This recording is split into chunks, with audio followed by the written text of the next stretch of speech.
Tiba-tiba ibu mertua melempar kain kotor ke wajahku, lalu mendorongku tanpa ampun hingga tubuhku jatuh menghantam meja, darah mengalir dan pandanganku gelap. Saat aku dibawa ke rumah sakit, aku pikir semuanya akan selesai.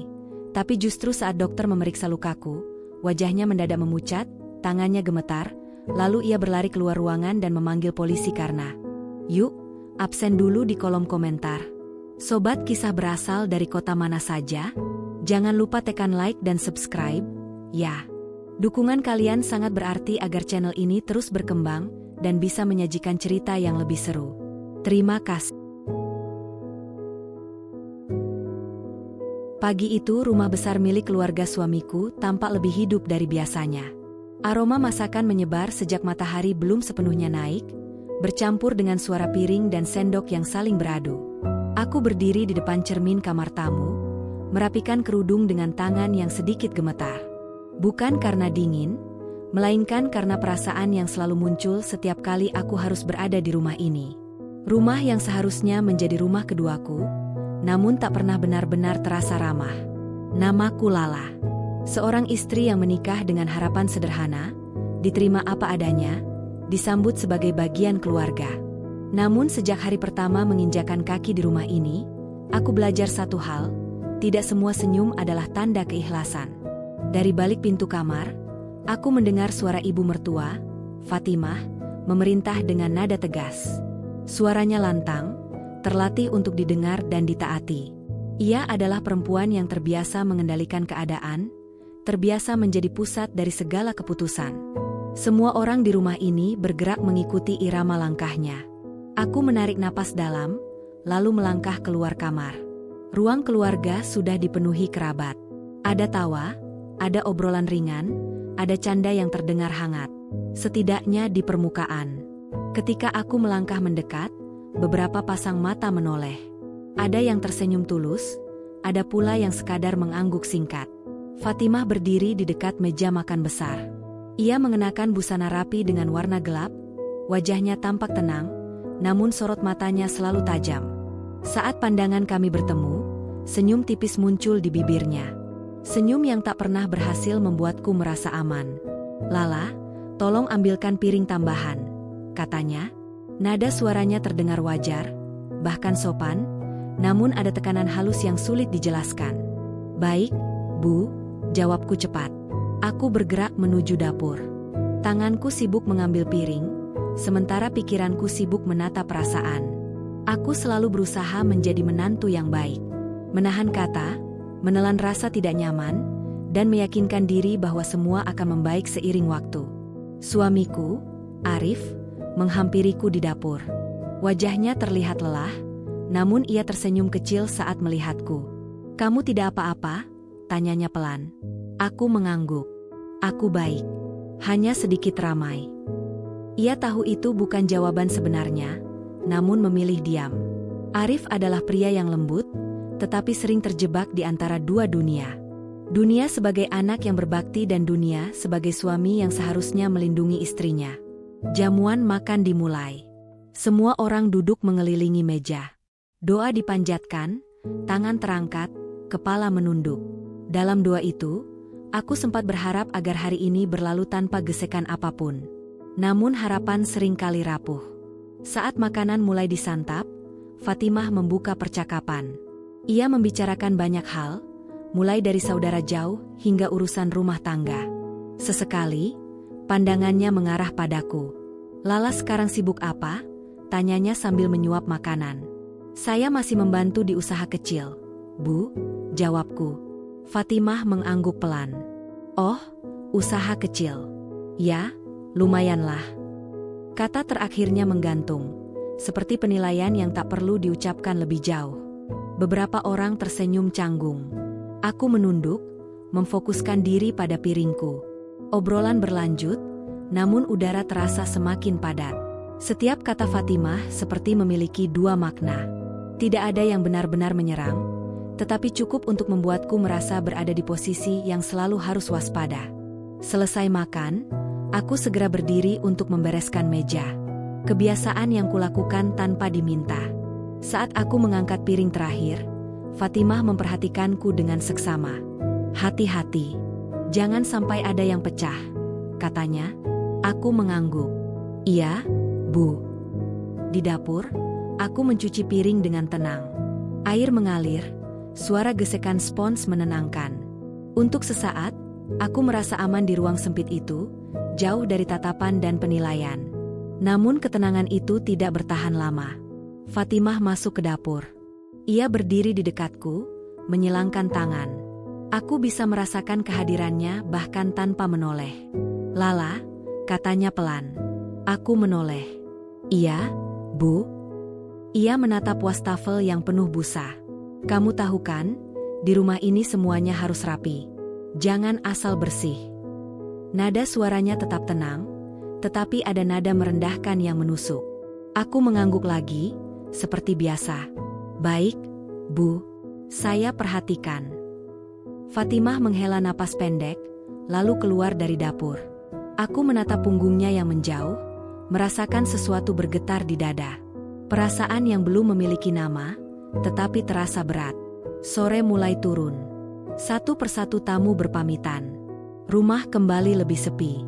Aku duduk di ruang keluarga, menunggu Arif yang sedang mengantar beberapa kerabat ke depan. Fatimah duduk tidak jauh dariku. Ia menyeduh teh, gerakannya anggun namun tegas. Cangkir diletakkan di atas meja dengan bunyi pelan. Menjadi menantu itu tidak mudah, katanya tiba-tiba. Aku terkejut, namun tetap tersenyum kecil. Saya tahu, Bu. Saya masih banyak belajar. Ia menatapku lama. Belajar saja tidak cukup. Harus tahu diri.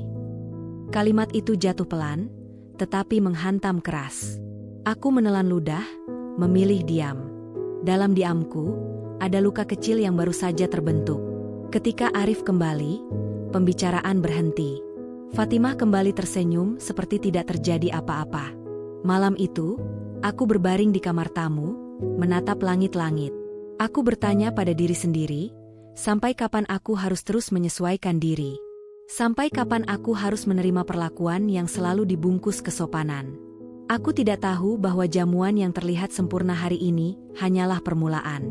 Bahwa di balik senyum dan meja makan yang rapi, ada badai yang perlahan mengumpulkan kekuatannya. Dan aku berada tepat di pusatnya. Pagi datang tanpa membawa rasa ringan. Cahaya matahari menyelinap melalui celah gorden kamar tamu, menyentuh wajahku yang masih terjaga sejak subuh. Aku tidak benar-benar tidur malam tadi.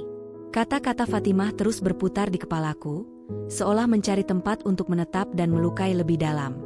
Aku bangkit perlahan, merapikan tempat tidur, lalu mengambil air wudhu dengan langkah hening.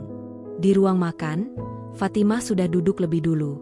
Di depannya tersaji secangkir teh hangat dan beberapa potong roti. Ia tampak tenang, seperti perempuan yang tidak pernah meninggalkan luka lewat kata-kata. Pagi, Bu, sapaku sopan. Ia menoleh sekilas. Pagi. Jawabannya singkat, nyaris tanpa intonasi. Aku menyiapkan sarapan sendiri.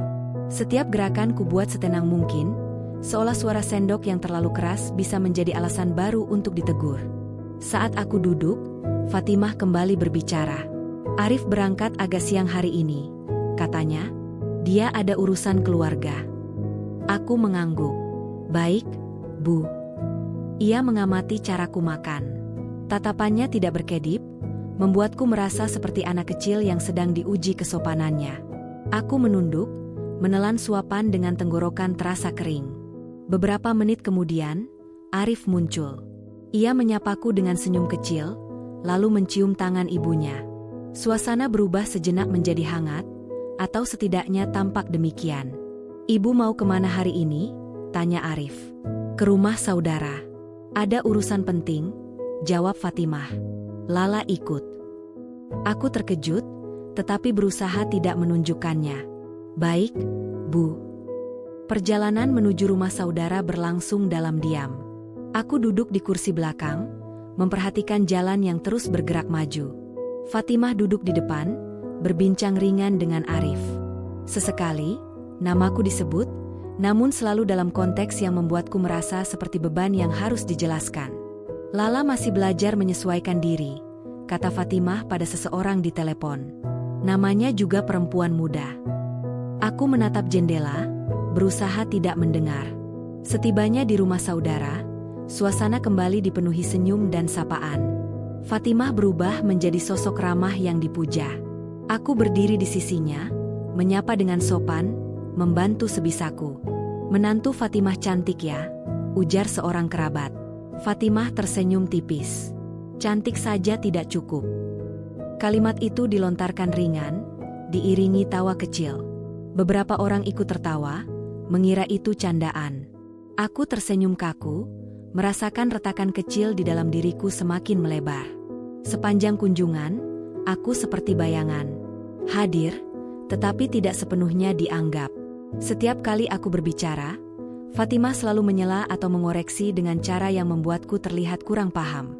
Saat hendak pulang, salah satu kerabat memuji masakanku yang pernah ia cicipi. Aku hampir tersenyum lega, namun Fatimah lebih dulu menanggapi. Dia masih harus banyak belajar. Masa itu soal rasa dan tanggung jawab. Aku mengangguk pelan. Tidak ada bantahan. Di dalam mobil, Arif akhirnya menoleh padaku. "Ibu hanya ingin yang terbaik," katanya, seolah membaca kegelisahanku. Aku tersenyum lemah. Aku tahu. Namun dalam hatiku, aku bertanya, apakah yang terbaik selalu harus melukai? Sore itu, setelah kembali ke rumah, Fatimah memintaku membersihkan ruang tengah. Aku mengerjakannya tanpa keluhan. Saat aku menyapu, Fatimah berdiri di ambang pintu. "Jangan hanya kelihatan bersih," katanya. "Harus benar-benar bersih." Aku berhenti sejenak. "Baik, Bu." Nada suaraku tetap lembut, tetapi ada getar yang sulit kusembunyikan. Fatimah menatapku, seolah menyadari sesuatu, lalu berbalik pergi tanpa berkata apa-apa. Malam datang. Arif duduk di sampingku di ruang keluarga. "Kamu capek?" katanya. Aku mengangguk. "Sedikit." Ia meraih tanganku, menggenggamnya pelan. Sentuhan itu memberi kehangatan, namun juga rasa bersalah. Aku tidak ingin menjadi alasan konflik antara ibu dan anak. Di kamar, aku menatap bayanganku di cermin. Perempuan itu tampak tegar, tetapi matanya menyimpan kelelahan. Aku mulai menyadari bahwa senyum di rumah ini seringkali menjadi topeng. Dan di balik topeng itu, ada retakan yang perlahan membesar, menunggu saat yang tepat untuk berubah menjadi luka terbuka. Aku belum tahu seberapa dalam luka itu nanti. Yang ku tahu, aku sudah berada terlalu jauh untuk berpura-pura tidak merasakannya. Hari ketiga di rumah itu terasa lebih panjang dari biasanya. Sejak membuka mata, dadaku sudah dipenuhi rasa waspada, seolah ada sesuatu yang akan terjadi, meski aku tidak tahu bentuknya.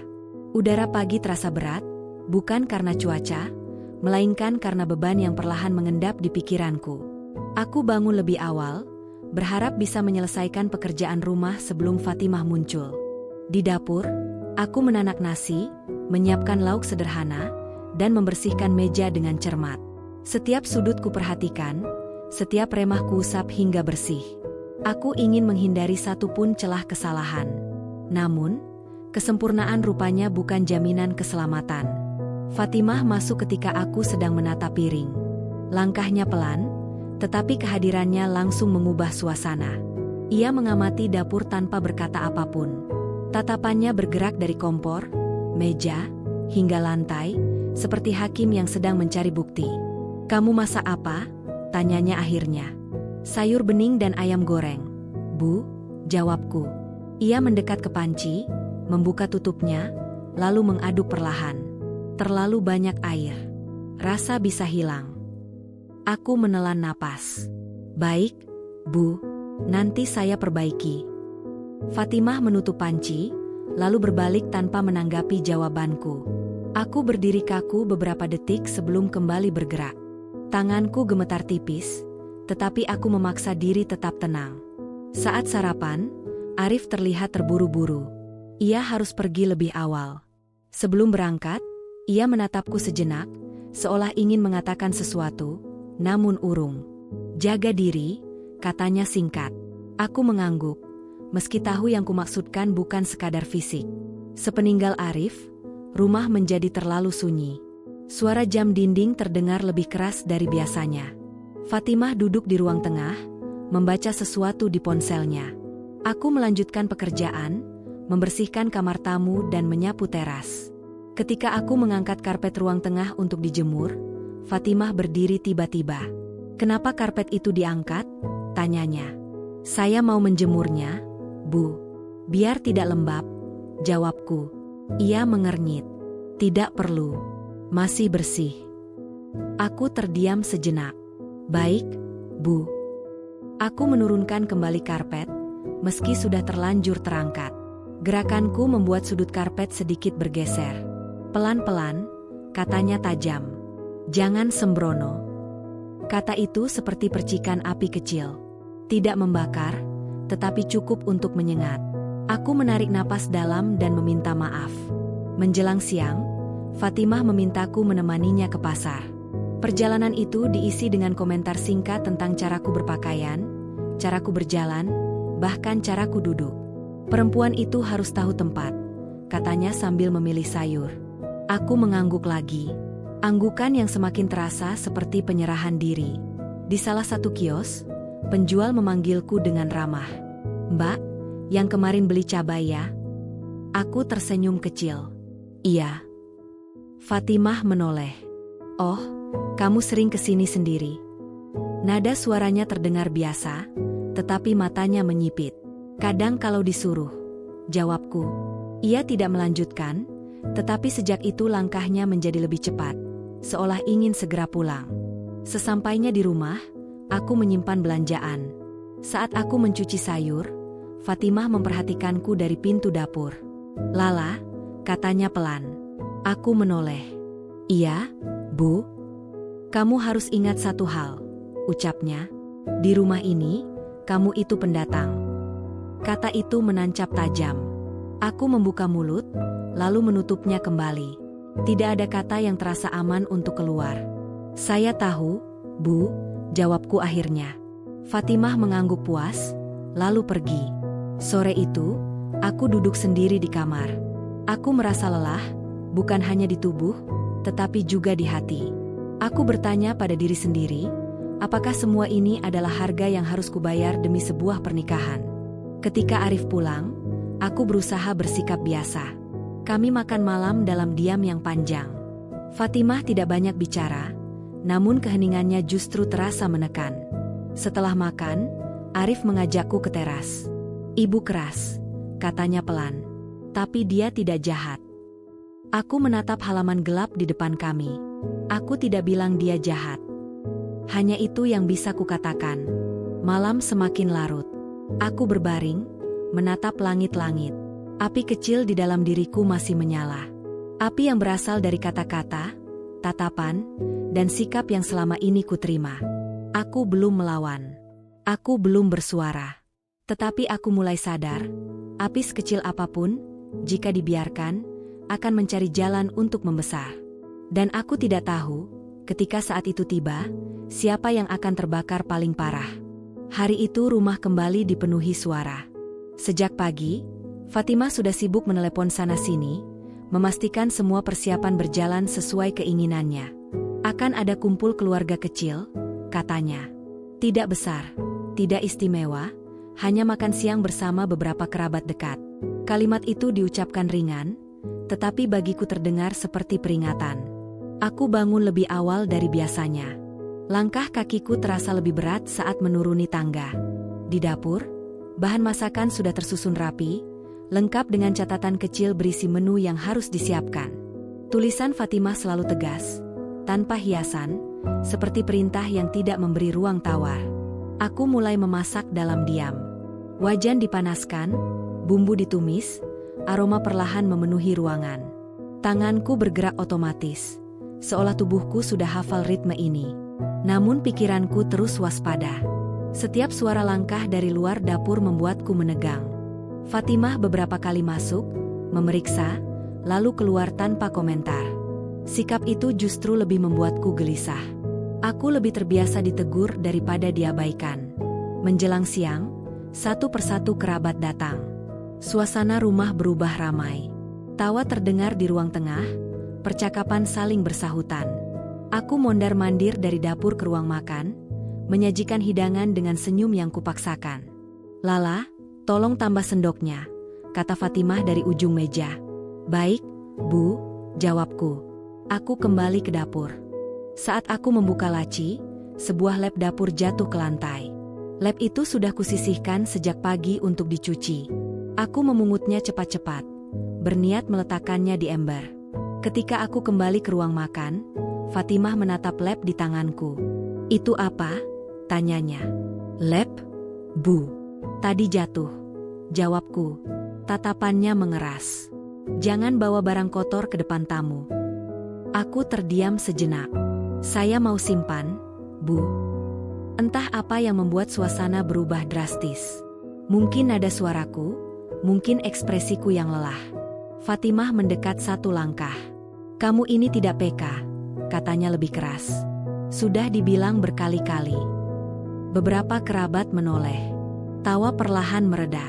Aku merasakan panas di wajahku. "Maaf, Bu," ucapku pelan. Namun permintaan maaf itu tidak menghentikannya. Dengan gerakan cepat, Fatimah meraih lap dari tanganku dan melemparkannya ke arahku. Lap itu mengenai bahuku, lalu jatuh ke lantai. "Belajar yang benar," serunya. Detik itu, dunia seolah berhenti. Aku terpaku, tidak percaya dengan apa yang baru saja terjadi.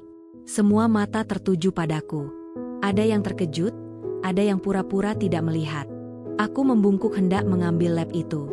Saat itulah Fatimah mendorongku. Dorongan itu tidak kuat, tetapi cukup untuk membuatku kehilangan keseimbangan. Kakiku tersandung kursi. Tubuhku terjatuh ke samping, membentur sudut meja. Rasa nyeri menjalar cepat dari lengan hingga pinggang. Aku terengah, mencoba bangkit, namun tubuhku tidak segera merespons. "Astaga," terdengar suara seseorang.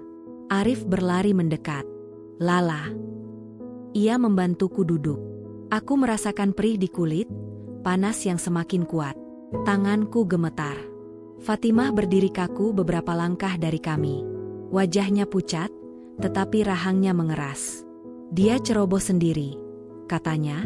Saya hanya menegur. Tidak ada kata maaf. Kerabat mulai berbisik. Suasana makan siang berubah kacau. Arif menatap ibunya dengan sorot mata yang tidak biasa. "Ibu, Lala terluka," katanya. "Tidak perlu dibesar-besarkan," jawab Fatimah dingin. Aku mencoba berdiri, tetapi nyeri membuatku meringis. Arif akhirnya memutuskan membawa aku ke kamar. Di kamar, aku duduk di tepi ranjang. Air mata akhirnya jatuh tanpa bisa kutahan. Bukan hanya karena sakit, tetapi karena rasa dipermalukan di depan banyak orang. Arif berlutut di depanku. "Aku bawa kamu ke rumah sakit," katanya tegas. Aku mengangguk lemah.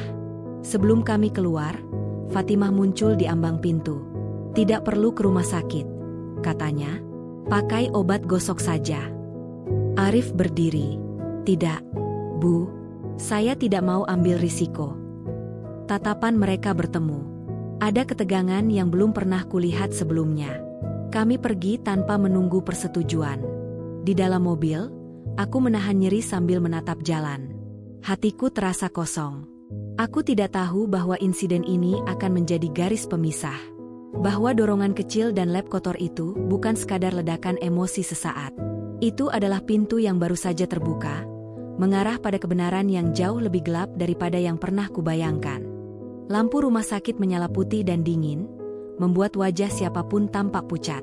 Aku duduk di kursi roda yang didorong Arif menyusuri lorong panjang. Setiap roda berderit pelan, seirama dengan denyut nyeri di pinggang dan lengan kananku. Bau antiseptik menusuk hidung, memaksa ingatan untuk tetap terjaga. Di ruang pemeriksaan, seorang perawat meminta Arif menunggu di luar.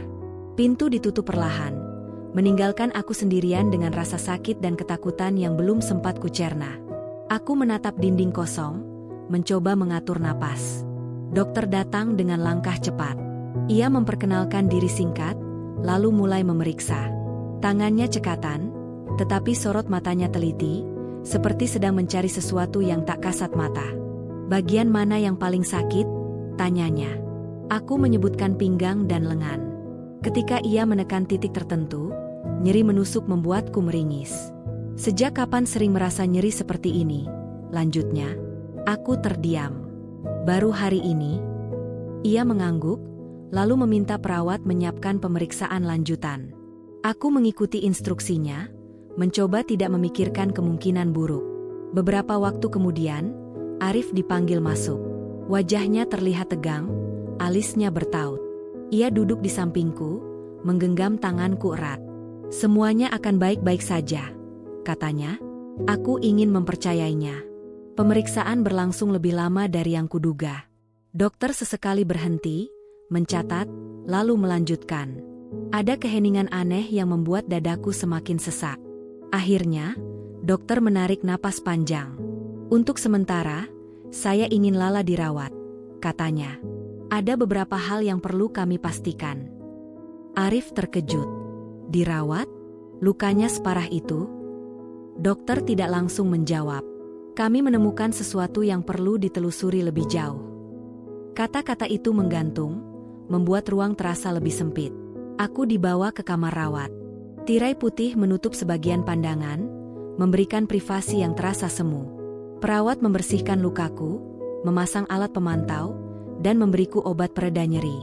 Saat sendirian, air mata kembali mengalir. Luka di tubuhku terasa nyata, tetapi luka di hatiku lebih perih. Aku mengingat kembali tatapan kerabat, bisik-bisik yang belum sempat terdengar jelas, dan sikap Fatimah yang dingin tanpa rasa bersalah. Ponselku bergetar. Pesan dari Fatimah masuk. Bagaimana keadaanmu? Aku menatap layar lama. Pertanyaan itu terasa kosong. Aku tidak membalas. Beberapa jam kemudian, dokter kembali. Kali ini, wajahnya lebih serius. Kami perlu melakukan pemeriksaan tambahan, katanya.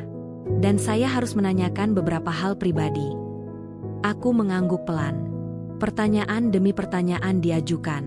Tentang keseharianku, tentang tekanan yang kurasakan, tentang kejadian hari ini. Aku menjawab sejujur mungkin, meski suaraku sempat bergetar. Dokter mencatat dengan saksama. Apakah ini pertama kalinya terjadi dorongan atau kekerasan seperti itu? Aku terdiam lama. Aku teringat semua kata-kata tajam, semua tatapan merendahkan, semua perintah yang tak pernah memberi ruang. Ini yang pertama kali melibatkan fisik, jawabku akhirnya. Dokter mengangguk perlahan. Arif berdiri di sudut ruangan, wajahnya memucat. Ia tidak berkata apa-apa, tetapi aku tahu pertarungan batin sedang berlangsung di kepalanya. Malam semakin larut. Hujan turun di luar, menambah kesan sunyi. Aku memejamkan mata, mencoba beristirahat. Dalam setengah tidur, aku mendengar pintu dibuka. Arif masuk dengan langkah ragu. Ibu menelepon, katanya pelan. Dia marah karena kita tidak pamit dengan baik. Aku tersenyum pahit. Aku tidak tahu harus berkata apa. Arif menghela napas panjang. Aku akan bicara dengannya. Aku menggenggam tangannya. Aku tidak ingin kamu terluka karenaku. Ia menatapku, matanya berkaca-kaca. Kamu istriku. Kalimat itu membuat air mataku jatuh lagi. Beberapa saat kemudian, dokter kembali masuk. Kali ini ia ditemani seorang perawat lain. Ekspresi wajahnya membuat jantungku berdebar. Arif, bolehkah Anda menunggu di luar sebentar? Arif ragu, tetapi menurut. Pintu tertutup. Dokter duduk lebih dekat. Lala, katanya pelan. Ada sesuatu yang kami temukan, dan ini bukan hanya soal luka hari ini. Aku menahan napas. Temuan ini membuat kami harus mengambil langkah lebih lanjut. Aku menatapnya, menunggu kelanjutan yang terasa menakutkan. Dokter berdiri, seolah menimbang keputusan. Saya perlu berkonsultasi dan mungkin melibatkan pihak lain. Jantungku berdentum keras. Saat Arif dipanggil kembali, dokter berbicara dengan nada tegas. Kami akan melakukan prosedur tambahan malam ini. Arif mengangguk, wajahnya tegang. Di balik tirai, aku menatap langit-langit. Luka di tubuhku hanyalah permukaan. Aku mulai menyadari bahwa ada sesuatu yang jauh lebih besar sedang bergerak. Dan untuk pertama kalinya, aku merasa takut bukan hanya pada rasa sakit, tetapi pada kebenaran yang mungkin akan terungkap. Malam itu, di bawah cahaya lampu rumah sakit yang tak pernah padam, Aku berada di ambang perubahan. Luka yang terlihat mulai ditangani, sementara luka yang tak terlihat perlahan menuntut untuk diakui. Aku terbangun oleh suara langkah yang tertahan. Lampu kamar rawat diredupkan, namun cahaya dari lorong menyusup lewat celah pintu. Jam dinding berdetak pelan, seolah menghitung waktu menuju sesuatu yang tak terelakkan. Tubuhku masih terasa lemah, tetapi pikiranku terjaga sepenuhnya. Perawat masuk dengan senyum tipis. Ia memeriksa alat pemantau, mencatat angka, lalu berkata dengan suara pelan agar tidak mengganggu pasien lain. Dokter akan datang sebentar lagi. Aku mengangguk. Tenggorokanku kering. Tidak lama kemudian, dokter yang sama datang bersama seorang rekan. Keduanya berdiri di ujung ranjang, saling bertukar pandang singkat sebelum menatapku. Ada kehati-hatian dalam gerak mereka, seolah setiap kata harus dipilih dengan saksama. "Lala," kata dokter itu, "kami sudah mendapatkan hasil pemeriksaan lanjutan." Aku menegakkan tubuh perlahan. "Ada apa, Dok?" Ia menarik napas panjang. "Kami menemukan bekas luka lama di tubuh Anda. Bukan luka hari ini." Kalimat itu membuat dadaku berdenyut. Aku terdiam, mencoba mencerna. Bekas luka itu menunjukkan pola tekanan yang berulang, lanjutnya. Dan itu tidak sesuai dengan satu kejadian tunggal. Aku menelan ludah. Ingatanku berkelindan, menyinggung rasa sakit yang dulu sering kuanggap sepele. Nyeri yang datang dan pergi, lebam kecil yang selalu kututupi dengan pakaian panjang. "Apakah Anda pernah mengalami benturan atau dorongan sebelumnya?" Aku ragu. "Tidak seperti hari ini," jawabku pelan. Dokter mengangguk, tetapi sorot matanya tidak berubah. "Kami juga menemukan tanda stres fisik yang berkepanjangan." Ia berhenti sejenak, lalu melanjutkan dengan nada lebih tegas. "Sebagai tenaga medis, kami memiliki kewajiban untuk memastikan keselamatan pasien." Pintu diketuk. Arif masuk dengan wajah tegang. Ia duduk di kursi dekat ranjang, matanya berpindah dari dokter ke wajahku. "Apa yang terjadi?" tanyanya. Dokter menatap Arif. "Kami menemukan indikasi kekerasan berulang, meski tidak selalu terlihat jelas." Arif terdiam. Wajahnya memucat. "Itu tidak mungkin," katanya lirih. Aku menggenggam selimut. Kata-kata itu terasa seperti pisau kecil. "Kami belum menyimpulkan apapun," lanjut dokter. "Namun temuan ini cukup serius." Arif menoleh padaku. "Lala?" Aku mengangkat pandanganku. Matanya memohon kejujuran yang selama ini kutahan. "Aku sering merasa sakit," kataku akhirnya, "tapi aku pikir itu biasa." Keheningan mengisi ruangan. Arif menunduk, tangannya mengepal. Dokter berdiri lebih tegak. "Karena adanya dugaan kekerasan dalam lingkungan keluarga, kami harus melaporkan temuan ini." Jantungku berdegup keras. "Melaporkan?" "Ya," jawabnya. "Kami akan menghubungi pihak berwenang untuk memastikan perlindungan." Aku menatap Arif. Wajahnya menunjukkan konflik yang belum pernah kulihat sebelumnya. Antara kaget, marah, dan rasa bersalah. "Apakah ini perlu?" tanyanya. Dokter mengangguk. "Ini prosedur." Beberapa menit kemudian, 2 orang berseragam datang. Mereka memperkenalkan diri singkat, nada suara mereka sopan namun resmi. Salah satu dari mereka meminta berbicara denganku secara pribadi. Aku mengangguk, meski tanganku gemetar. Di sudut ruangan, petugas itu bertanya perlahan, mencatat setiap jawabanku. Aku menjelaskan insiden hari ini, lalu kejadian-kejadian kecil yang sebelumnya kuanggap sepele. Setiap kata terasa seperti membuka lapisan luka lama. "Apakah pelaku berada di lingkungan rumah?" tanyanya. Aku terdiam. Nama Fatimah terlintas, berat dan menakutkan. "Saya tidak tahu harus menjawab apa," kataku. Petugas itu mengangguk, mencatat dengan tenang. Sementara itu, Arif berdiri di luar, berbicara dengan petugas lain. Dari balik kaca, aku melihatnya mengusap wajah berkali-kali. Ketika semua kembali ke kamar, dokter memberi penjelasan singkat tentang langkah selanjutnya. Pemeriksaan tambahan, pengamanan sementara, dan laporan resmi. "Keselamatan Anda prioritas," katanya. Aku mengangguk, tetapi dadaku terasa sesak. Pikiran tentang rumah itu, tentang Fatimah, tentang masa depan pernikahanku, berputar tanpa henti. Ponsel Arif bergetar. Ia melihat layar, lalu menatapku ragu. Ibu menelepon. Katanya, aku memejamkan mata. Angkat, ujarku pelan. Ia menjauh sedikit, menjawab dengan suara tertahan. Aku tidak mendengar kata-katanya, tetapi nada suaranya berubah. Ada ketegangan yang jelas. Beberapa menit kemudian, Arif kembali. Wajahnya pucat. Ibu marah, katanya. Dia bilang kita mempermalukannya. Aku menarik napas dalam. Untuk pertama kalinya, aku tidak merasa bersalah. Malam itu, setelah semua pergi, aku terbaring memandangi langit-langit. Rasa takut masih ada, tetapi ada sesuatu yang baru tumbuh di dalam diriku.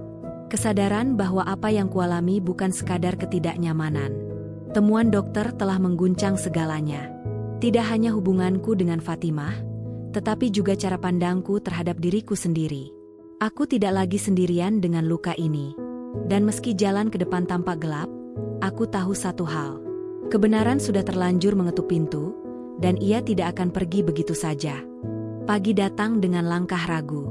Cahaya matahari menyentuh lantai kamar rawat, membentuk garis tipis yang bergerak perlahan. Aku terjaga sejak subuh, bukan karena nyeri, melainkan oleh gelombang pikiran yang saling bertabrakan.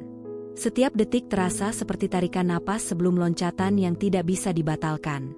Perawat datang membawa sarapan. Aku hampir tidak menyentuhnya. Di luar kamar, suara langkah petugas terdengar lebih sering dari biasanya. Ada kesibukan yang terasa tidak biasa, seolah ruang ini menjadi pusat perhatian yang enggan disebutkan secara terang. Arif masuk dengan wajah lelah. Matanya sembab, rahangnya tegang. Ia duduk di kursi tanpa berkata apapun selama beberapa saat. Ibu akan datang, katanya akhirnya. Kata itu jatuh seperti batu ke dalam air tenang. Riaknya langsung terasa di dadaku. Dia ingin bicara, lanjut Arif. Katanya ini semua salah paham. Aku menghela napas perlahan. Bicara tentang apa? Arif tidak menjawab. Tatapannya berpindah ke jendela. Tidak lama kemudian, pintu terbuka. Fatimah masuk dengan langkah pasti.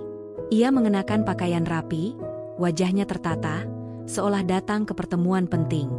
Dua petugas berdiri tidak jauh di belakangnya. Lala, katanya. Suaranya terdengar tenang, terlalu tenang. Aku menatapnya. Untuk pertama kalinya, aku tidak menunduk. Ibu hanya ingin meluruskan keadaan. Lanjutnya, apa yang terjadi di rumah kemarin tidak seperti yang dibesar-besarkan. Aku merasakan panas naik ke wajah, namun suaraku tetap datar. Saya terjatuh setelah didorong. Fatimah tersenyum tipis. Kamu terlalu sensitif. Salah satu petugas melangkah maju. Ibu, mohon berbicara dengan tenang. Fatimah menoleh tajam. Saya ibu dari suaminya. Saya berhak bicara. Arif berdiri. Bu, cukup.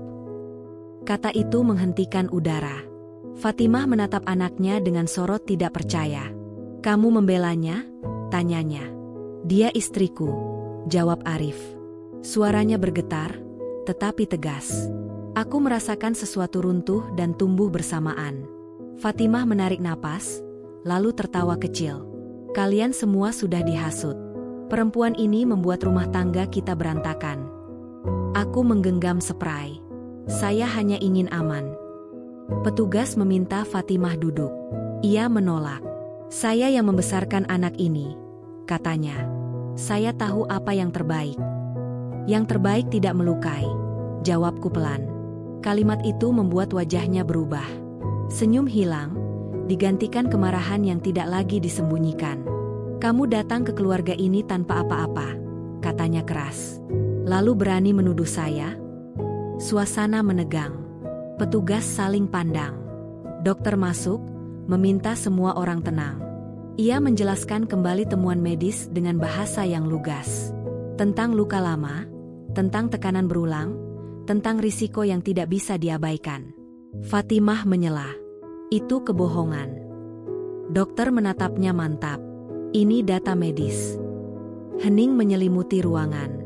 Aku merasakan tangan Arif menyentuh bahuku. Petugas selalu menyampaikan langkah lanjutan. Ada laporan resmi. Ada pembatasan kontak sementara. Ada kewajiban pemeriksaan lanjutan. Fatimah tertawa tanpa humor. Kalian tidak bisa mengatur keluarga saya. Kami mengatur keselamatan, jawab petugas. Saat itu, kemarahan Fatimah meledak. Kata-kata tajam keluar tanpa saringan. Tuduhan, ancaman, dan penyangkalan bercampur menjadi satu. Ia menunjukku, menuduhku sebagai sumber masalah, perusak kehormatan. Aku mendengarkan dengan tubuh gemetar. Namun di balik gemetar itu, ada ketenangan aneh. Seolah aku akhirnya melihat wajah asli yang selama ini tersembunyi. Cukup, kataku. Semua terdiam. Saya tidak akan diam lagi, lanjutku. Apa yang terjadi bukan salah paham. Ini kenyataan. Air mata mengalir, tetapi suaraku tidak goyah. Fatimah menatapku dengan kebencian yang telanjang. Petugas melangkah maju. Ibu, kami minta Anda meninggalkan ruangan. Fatimah berbalik tajam ke arah Arif. Kamu memilih dia. Arif mengangguk pelan. Saya memilih kebenaran. Itu kalimat yang memutuskan segalanya. Fatimah pergi dengan langkah cepat, meninggalkan keheningan yang berat. Pintu tertutup, dan bersamanya, sesuatu dari masa lalu ikut terkunci. Aku terduduk lemah. Arif memelukku. Untuk pertama kalinya, aku tidak merasa kecil. Puncak telah terlewati. Tidak dengan teriakan semata, tetapi dengan kebenaran yang berdiri tegak. Namun aku tahu, setelah ledakan ini, masih ada puing yang harus dibereskan. Dan perjalanan menuju pulih baru saja dimulai. Hari-hari setelah peristiwa di rumah sakit berjalan dengan ritme yang asing. Tidak ada teriakan, tidak ada benturan, justru keheningan yang terasa lebih berat dari konflik itu sendiri. Aku masih dirawat, namun kondisiku mulai stabil. Luka di tubuhku perlahan membaik, sementara luka di dalam dada bergerak dengan cara yang lebih sunyi. Pagi itu aku duduk di tepi ranjang, memandangi halaman rumah sakit yang tampak tenang. Daun pohon bergoyang diterpa angin, seolah dunia di luar sana tidak ikut terguncang oleh apa yang baru saja terjadi. Aku bertanya pada diri sendiri, apakah hidup memang selalu berjalan seperti itu?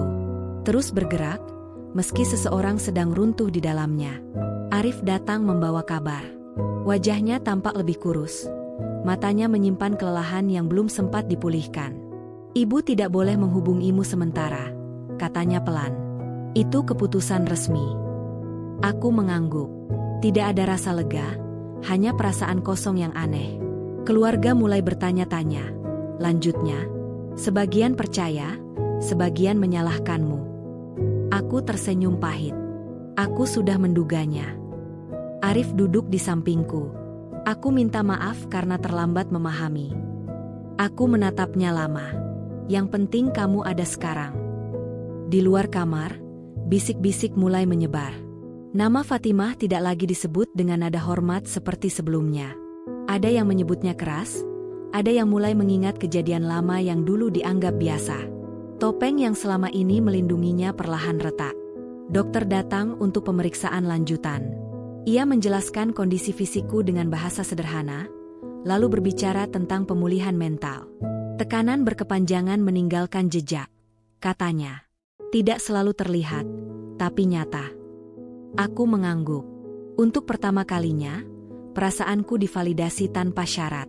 Hari itu aku dipindahkan ke kamar rawat jalan. Arif mengurus administrasi, sementara aku menunggu dengan pikiran melayang. Telepon Arif berdering. Wajahnya berubah. Ibu datang ke rumah, katanya setelah menutup panggilan. Dia marah besar. Aku menarik napas dalam. Biarkan. Arif menatapku, seolah ingin memastikan aku benar-benar kuat. Aku tidak akan mundur, kataku. Beberapa hari kemudian, aku diizinkan pulang. Bukan ke rumah besar itu, melainkan ke tempat yang lebih aman. Sebuah rumah kecil yang disiapkan Arif, jauh dari sorot keluarga. Langkah pertamaku di rumah itu terasa ganjil. Tidak ada suara perintah, tidak ada tatapan mengawasi. Hanya keheningan yang harus kupelajari kembali. Malam pertama, aku menangis lama.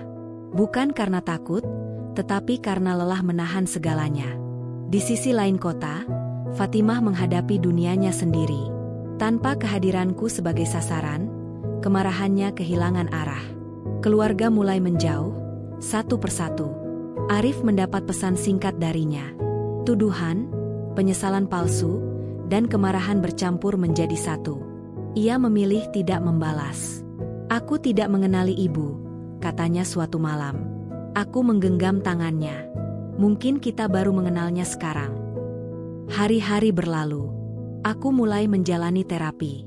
Setiap sesi membuka luka lama, namun juga memberi ruang bernapas. Aku belajar bahwa diam bukan selalu tanda kuat, dan bersuara bukan berarti durhaka. Sementara itu, kabar tentang Fatimah menyebar lebih luas. Beberapa kerabat mulai menceritakan pengalaman mereka. Suara-suara kecil yang dulu terpendam kini menemukan keberanian. Wibawa Fatimah runtuh bukan karena satu kejadian, tetapi karena kebenaran yang akhirnya disusun bersama. Suatu sore, Arif menerima panggilan dari seorang paman. Mereka berbicara lama. "Keluarga akan mengadakan pertemuan," kata Arif setelahnya. "Tanpa ibu." Aku terdiam. "Apa yang akan kamu lakukan?" "Aku akan jujur," jawabnya. Aku mengangguk. Aku tidak lagi merasa harus menyelamatkan citra siapapun. Malam itu, aku berdiri di depan cermin. Wajahku masih sama, tetapi sorot mataku berbeda. Ada luka, tetapi juga ada batas yang akhirnya jelas. Runtuhnya topeng Fatimah tidak serta-merta membuat segalanya mudah. Namun untuk pertama kalinya, aku merasakan ruang untuk menjadi diri sendiri. Aku tahu perjalanan ini belum selesai. Masih ada keputusan besar yang menunggu. Tetapi aku tidak lagi berjalan sendirian, dan itu membuat langkah ke depan terasa mungkin. Musim berganti tanpa pengumuman. Pagi terasa lebih dingin, dan cahaya matahari datang dengan warna yang berbeda. Aku mulai terbiasa dengan rumah kecil ini, dengan kesunyian yang tidak lagi menakutkan, melainkan memberi ruang untuk bernapas. Setiap sudut rumah seolah menjadi saksi bahwa hidup bisa berjalan tanpa tekanan yang konstan. Hari itu Arif pulang lebih lambat. Dari caranya meletakkan tas dan melepas sepatu, aku tahu ada sesuatu yang berat mengikutinya masuk. "Pertemuan keluarga sudah selesai," katanya akhirnya. Aku duduk berhadapan dengannya. "Bagaimana hasilnya?" Arif menarik napas panjang. "Tidak semua sepakat, tapi untuk pertama kalinya, ibu diminta bertanggung jawab." Kalimat itu menggantung di udara. Tidak ada rasa menang, hanya kesadaran bahwa sebuah bab lama benar-benar ditutup. Beberapa hari kemudian, aku dipanggil untuk memberikan keterangan lanjutan. Ruang itu dingin, dindingnya polos, dan jam di sudut ruangan berdetak terlalu keras. Aku menceritakan semuanya dengan suara yang lebih tenang dari yang kuduga. Setiap kalimat terasa seperti melepas beban lama. Tidak ada air mata, hanya kejujuran yang akhirnya berdiri tegak. Petugas mencatat, sesekali mengangguk. "Terima kasih atas keberanian Anda," katanya. Aku keluar ruangan dengan langkah ringan, meski dunia belum tentu menjadi lebih mudah. Arif menungguku di luar. Tatapannya penuh campuran rasa bersalah dan hormat. "Aku bangga padamu," katanya. Aku tersenyum kecil. Aku hanya jujur. Kabar tentang proses ini menyebar perlahan. Ada yang mendukung, ada pula yang memilih diam. Fatimah tidak muncul ke permukaan. Namanya hadir sebagai bayangan, bukan lagi pusat kuasa. Suatu malam, Arif menerima pesan panjang darinya. Ia membacanya tanpa suara, lalu mematikan ponsel. "Apa katanya?" tanyaku. "Dia merasa dikhianati," jawab Arif singkat. Aku mengangguk. Kebenaran sering terasa seperti pengkhianatan bagi yang terbiasa berkuasa. Hari-hari berikutnya diisi dengan keputusan kecil namun berarti. Aku mulai mencari pekerjaan kembali, mengikuti pelatihan yang dulu selalu tertunda. Setiap langkah terasa seperti reclaiming bagian diriku yang sempat hilang. Arif pun berubah. Ia tidak lagi sekadar mendampingiku, tetapi belajar mendengar tanpa membela siapapun secara membabi buta. Suatu sore kami duduk di teras, menikmati senja. "Aku ingin tahu," kata Arif pelan. "Jika semua ini selesai, apa yang kamu inginkan?" Aku terdiam lama. Pertanyaan itu sederhana, namun dulu terasa mustahil. Aku ingin hidup tanpa rasa takut, jawabku akhirnya. Arif mengangguk. Aku akan berusaha. Keputusan terbesar datang beberapa minggu kemudian. Proses hukum berlanjut, dan kami diminta memilih jalan damai atau melanjutkan hingga tuntas. Aku menatap berkas di tanganku. Ini bukan tentang balas dendam, melainkan tentang batas. Aku ingin lanjut, kataku mantap. Arif tidak menyela. Ia tahu ini bukan lagi keputusannya untuk ditentukan. Di luar, hujan turun perlahan. Aku merasa gugup, tetapi tidak goyah. Fatimah akhirnya mengirimkan satu pesan singkat kepadaku. Kamu menghancurkan keluarga. Aku membaca pesan itu berulang kali, lalu menghapusnya. Tidak, gumamku. Aku menyelamatkan diriku. Malam itu aku tidur dengan tenang. Untuk pertama kalinya, aku tidak memimpikan lorong gelap atau suara bentakan. Aku tahu akhir cerita ini sudah dekat. Tidak semua luka akan sembuh sempurna, tetapi keputusan telah dibuat. Dan ketika pagi datang, aku siap menyambut apapun yang menunggu di depan. Pagi datang tanpa gegap gempita. Tidak ada pengumuman, tidak ada perayaan. Hanya cahaya matahari yang masuk perlahan melalui jendela rumah kecil itu, menyentuh lantai, dinding, dan tubuhku yang kini tidak lagi menegang setiap kali hari berganti. Aku terbangun dengan perasaan asing, tenang. Beberapa bulan telah berlalu sejak keputusan itu diambil. Proses berjalan sebagaimana mestinya, melelahkan, panjang, namun tidak lagi menakutkan. Aku menjalani hari demi hari dengan ritme baru, tanpa bentakan, tanpa rasa diawasi. Setiap napas terasa lebih utuh. Hari ini adalah hari terakhirku menghadiri satu rangkaian yang panjang. Aku berdiri di depan cermin, menatap diriku sendiri. Tidak ada perubahan drastis pada wajahku, tetapi aku tahu ada sesuatu yang telah bergeser jauh di dalam. Arif menungguku di ruang tamu. Ia mengenakan kemeja sederhana, rapi namun tidak kaku. "Kamu siap?" tanyanya. Aku mengangguk. Sudah lama. Perjalanan kami berlangsung dalam keheningan yang nyaman. Tidak perlu banyak kata. Di luar, kota berjalan seperti biasa. Seolah kisahku hanyalah satu titik kecil di antara ribuan cerita lain. Namun bagiku, ini adalah dunia yang baru. Segalanya selesai tanpa drama. Tidak ada teriakan, tidak ada tangisan. Hanya kalimat-kalimat resmi yang menutup satu fase hidup. Aku mendengarnya dengan hati yang stabil. Saat keluar dari ruangan itu, aku berhenti sejenak. Rasanya seperti melangkah keluar dari ruangan sempit menuju udara terbuka. Arif menatapku, seakan menunggu reaksiku.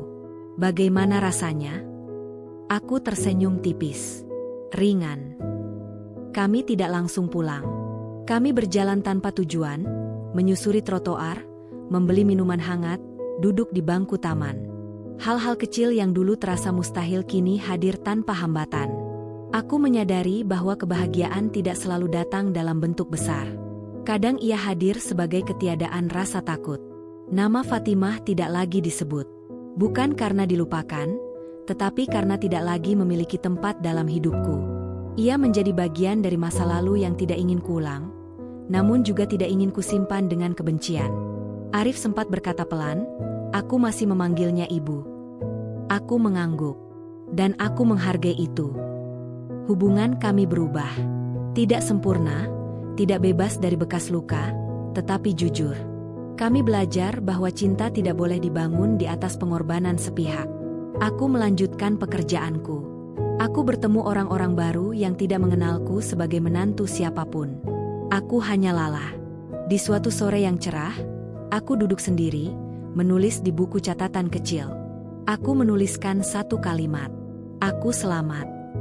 Kalimat itu sederhana, namun mengandung perjalanan panjang yang tidak semua orang lihat. Aku tahu hidup akan tetap menghadirkan masalah. Tidak ada akhir yang sepenuhnya bersih.